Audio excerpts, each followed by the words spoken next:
La dernière fois, on avait isolé, mis le pare-pluie sur l'avant là.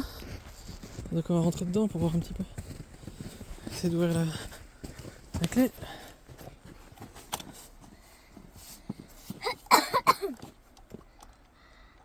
C'est quoi? J'ouvre la clé. Hop, on pourra ouvrir la maison.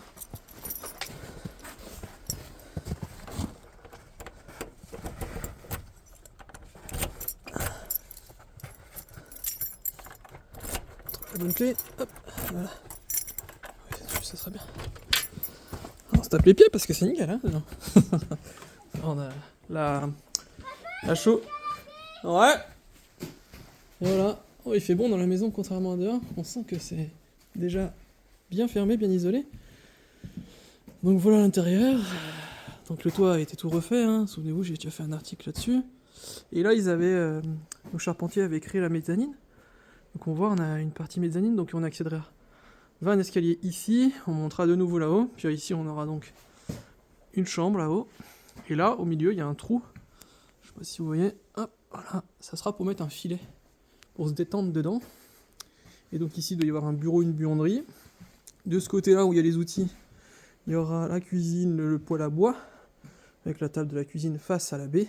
Regardez cette belle baie vitrée, avec ce beau houteau. C'est magnifique. Enfin, quelque chose de magnifique qui a été posé. Ça fait plaisir. Voilà, avec la vue sur la montagne. Bon, on a encore l'échafaudage, mais il va bientôt disparaître. On voit également que le menuisier a commencé à isoler les fenêtres. Hop. Voilà, ça c'était pas fait. Voilà. Ici, donc ça sera deux futures chambres et une salle de bain. Donc il va falloir qu'on reprenne un truc que le maçon nous a fait. Donc il y avait un mur ici. Il était démoli par le maçon. On aurait dû le faire. Ce qu'on aurait dû demander, c'était juste de faire le poteau là. Puisqu'en gros là, ce qui s'est passé, c'est qu'il a fait une arase, mais vraiment à la limite du plancher. Pour moi, ça fait un pont thermique. Donc on va casser. C'est pas trop épais. On va recoffrer, on fera à la chaux. Puis là, je pense qu'on mettra 2 poutres pour faire le linteau. Il n'y a pas de poids, le linteau pour la porte du dessous. Et donc voilà, il a rouvert, voilà, petite fenêtre de la salle de bain, une fenêtre de la chambre. On doit avoir la cabane d'ici, voilà, vous voyez, il y en a la cabane en dessous là. Et voilà, donc c'est pas très haut de plafond, nous de toute façon on n'est pas très grand, mais on a conservé la hauteur d'origine. Ça chauffera plus vite. Et donc là en fait on aura l'escalier d'accès dans ces chambres, par là. En dessous donc il y a le gîte.